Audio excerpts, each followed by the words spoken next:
yang namanya manusia tidak bakalan terlepas dari namanya luput dan salah. Dan ini juga mohon maaf ya, sudah ditanggapi oleh Ketua PCNU dari Cianjur bahwa memang pernikahan, dan juga ini perlu diketahui permasalahan ini ditanggapi oleh Ketua PCNU di Cianjur yaitu Kang Deden Usman. Beliau juga mengatakan bahwa pernikahannya ini tidak sah. Tidak sahnya kenapa? Sama dengan alasan saya, karena si wali tidak menyebutkan hitop si laki-lakinya tersebut. Jadi laki-lakinya tidak disebutkan, atau jadi kata-kata engkaunya tidak ada gitu. Tapi Pak, tapi Ustadz, syarat untuk menjadi saksi sendiri apa sih Ustadz?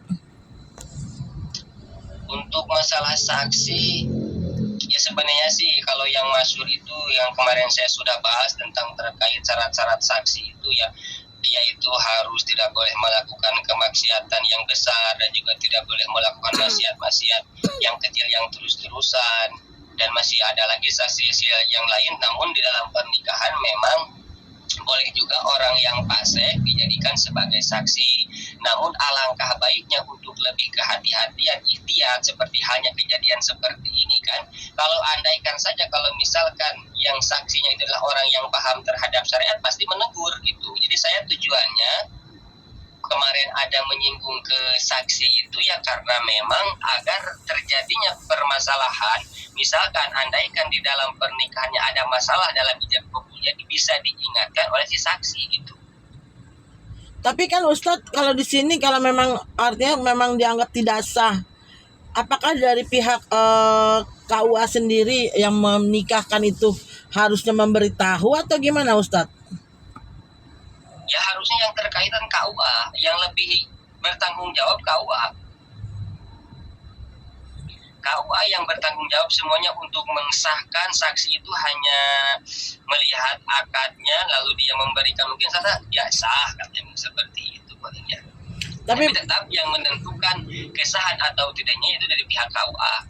Tapi memang Ustadz kalau mengucapkan ijab kabul itu memang harus satu nafas ya Pak Ustadz? Tidak.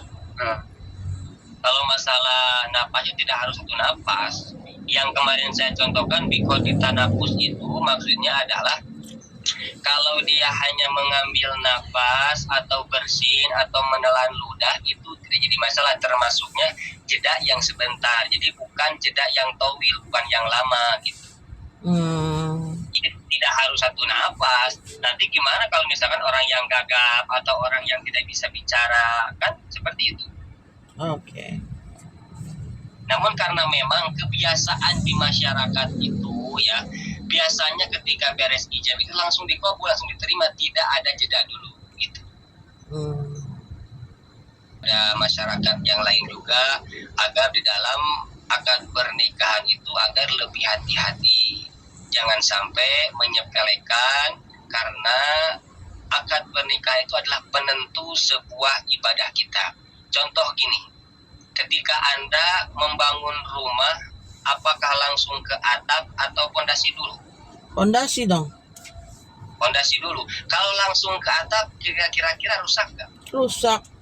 Nggak ada pondasinya. Begitupun dalam membangun rumah tangga, sebelum dia menjalankan rumah tangga harus benar dulu dalam akadnya. Karena penentu kesahan atau tidaknya adalah di dalam akadnya tersebut. Ya walaupun memang ketika kita langsung ke atap tanpa pondasi dulu itu bisa saja berdiri, tapi tidak kuat, akan roboh. Ya begitupun mungkin dalam pernikahan, walaupun kelihatannya sah-sah saja atau biasa-biasa saja pernikahannya, tapi ternyata di dalamnya itu rusak gitu. Oke.